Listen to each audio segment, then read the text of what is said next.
Magandang araw sa inyo lahat mga kaibigan, mga kapatid. Merry Christmas, Happy Christ birth. Kamusta na kayo? Sana nasa mabuti kayong kalagayan. Ang topic po natin ngayon is about the verses in the Bible. Genesis chapter 6 verse 1 to 8. Dito sa ating background picture ay merong katanungan.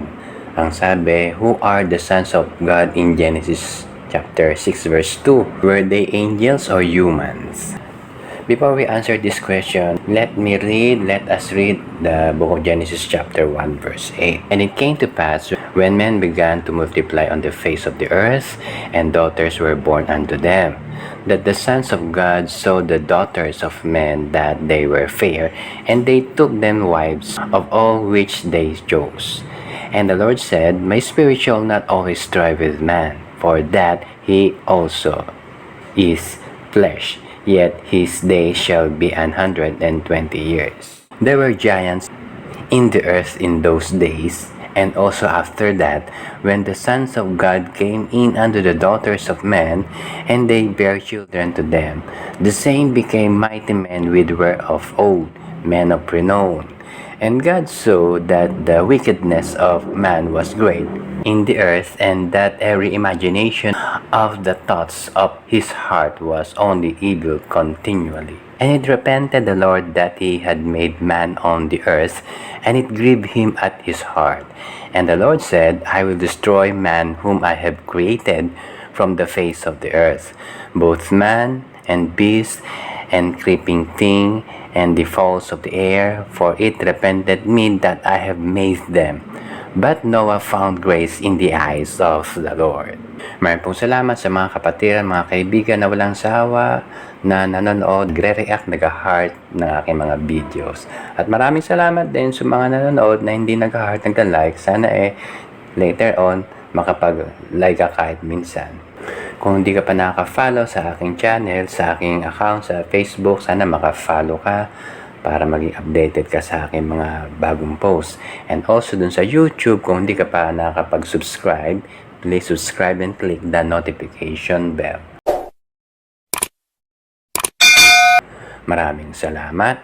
Last week dun sa lesson natin na about the counsel of Balaam, na ipapaliwanag ko tong Genesis chapter 6 verse 2. Na dito ay may katanungan, who are the sons of God in Genesis 6:2. Kasi merong verse dun sa John chapter 1 verse 12 na sinasabing, but as many as receive him, to them gave he power to become the sons of God.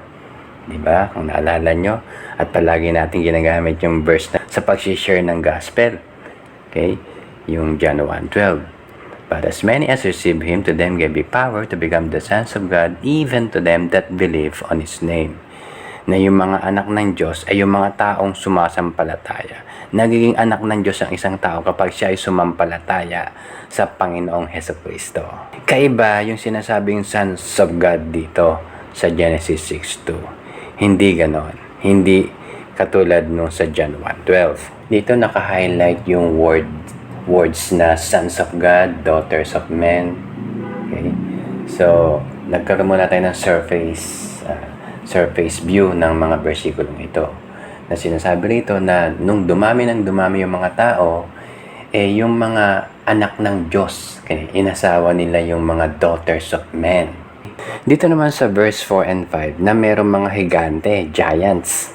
At ito ay nanggaling doon sa yung mga anak nung sons of God at saka daughters of men na nagkaroon silang higanting anak. Kung kaya tinatawag na men of renown, kasi siyempre malalaki sila. Actually, di ba, yung si David, nakalaban niya si Goliath, giant yun eh. Ang estimate na height ni Goliath ay 9 feet. Okay? So, commonly, kung kaya renown, kasi malalaki sila, at kaya palaging nananalo sa mga digmaan, sa mga labanan.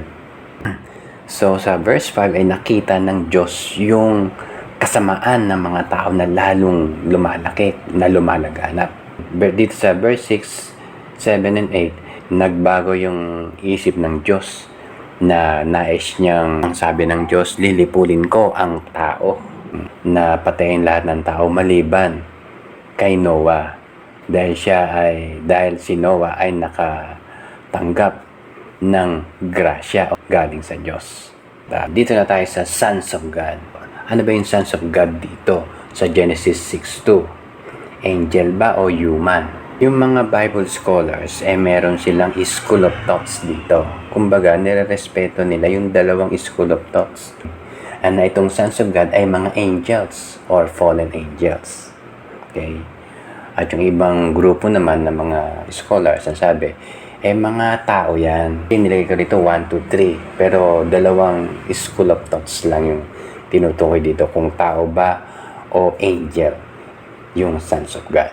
Yung una, yung angels, yung mga fallen angels. Ito yung mga angels na nagkasala sa pangungunan ni Satan, na dati si Satan is Lucifer. Nung siya ay naging makasalanan, naging Satan siya.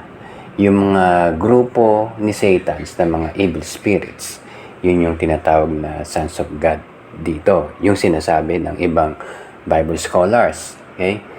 Na later on, itong mga fallen angels na ito, nagkaroon sila ng katawang lupa at nagkaroon sila ng relasyon dun sa mga tao at napangasawa nila yung mga babaeng tao sa lupa. Pag ganitong idea ang namayani sa idea dito sa istoryang ito, para magiging Greek mythology itong lesson dito na hindi na totoo. Okay? Katulad ng mga yung Greek God and Goddesses na si Zeus, si Jupiter, yung pangalan ng mga planets, di ba? Mercury, Venus, Mars, Saturn, Uranus, Pluto. Wala nang difference sa mythology. I prefer na ang sons of God na tinutukoy dito sa Genesis 6:2 ay mga tao. Yung nakalagay dito, number 2, human rulers. Okay? Actually, karamihan ng mga human rulers ay masasama. So, kung tao man, hindi human rulers. Okay? Ang tama dyan, yung number 3, descendants of Seth. Okay? Sino ba si Seth? Si Seth ay anak ni Eva at Adan. Hindi masyadong naikikwento yung istorya ni Seth. Na si Seth ay kasama sa pangatlong anak ni Adam. Meron akong video entitled The Jews and the Nation of Israel Part 1. Dito sa Part 1 yung genealogies ang nilagay ko. So andyan si Adan, tapos nagkaroon siya ng 3 anak. Okay, sana tinitingnan nyo na itong si Abel, okay, 3 yan, Cain, Abel, Seth. Na itong si Abel, pinatay ni Cain. Kung kaya yung lahi ni Abel, wala na, patay na siya. So, yung dumaming lahi, yung lahi ni Seth, yung pangatlong anak. May linya dyan na papunta kay Noah. So, kay Noah, doon na dumami uli yung mga tao sa mundo. Nang lahi ng may takot sa Diyos. Okay? Yung descendant of Seth, ito yung sons of God na may takot sa Diyos. Okay? Dumami din yung lahi ni Cain, pero hindi ko na nilagyan ng ano rito, ng iba pang pangalan kasi ang topic ko lang rito yung lahi ng Hudyo Balik na tayo rito sa Genesis chapter 6 verse 1 to 3. Yung iba pa mga verses na pinakita ko, yung 4, 5 hanggang 8, ay pinapakita dyan na nilipon ng Diyos ang tao dahil sa sobrang sama na ng tao at naligtas lamang yung pamilya ni Noah. Maraming klaseng kasalanan ginagawa nila. Okay? Pero dito, sa verse 2, sinasabi, na gusto kong dito tayo mag-focus, na sinasabing that the sons of God saw the daughters of men. Na ibig sabihin, na yung mga tao na may takot sa Diyos, nakita nila yung mga babae na daughters of men. Ito yung mga tao o mga babae na ang descendant nila ay si Cain, lahi ng masasama. So dito, pinangasawa ng mga taong may takot sa Diyos, yung mga taong masasama. Okay?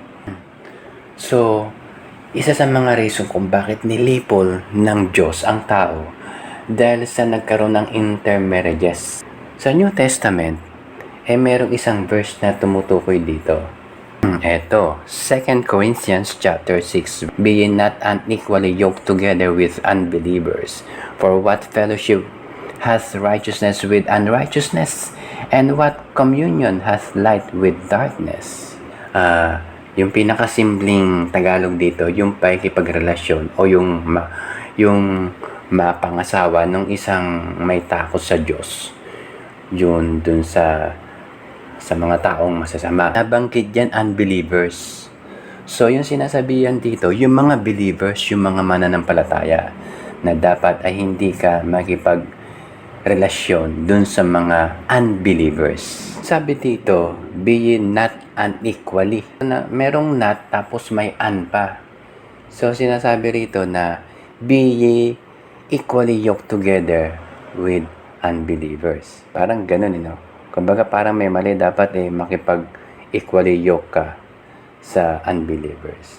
Ang idea kasi dito, yung tungkol dun sa yoke, yung pamatok na ginagamit sa hayop, sa kalabaw, sa baka, yung nilalagay sa batok para humila ng araro o kaya nung paragos. Ito, yung picture na to na dalawang baka yung humihila nung cart. Okay? Para may gulong.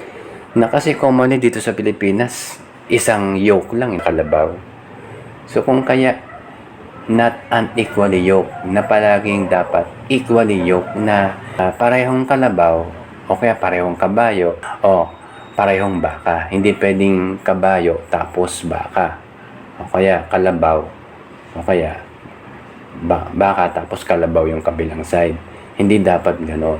So yan ang pinapakita rito na dapat na yung sayok mo kapares ng iyong pananampalataya, yung iyong katuwang. So, yung being not unequally yoked together na kasalanan, ginagawa na ng mga taong yun sa panahon ng Genesis dito sa chapter 6. And throughout the generations na mga lahi, ginagawa yung kasalanan yon.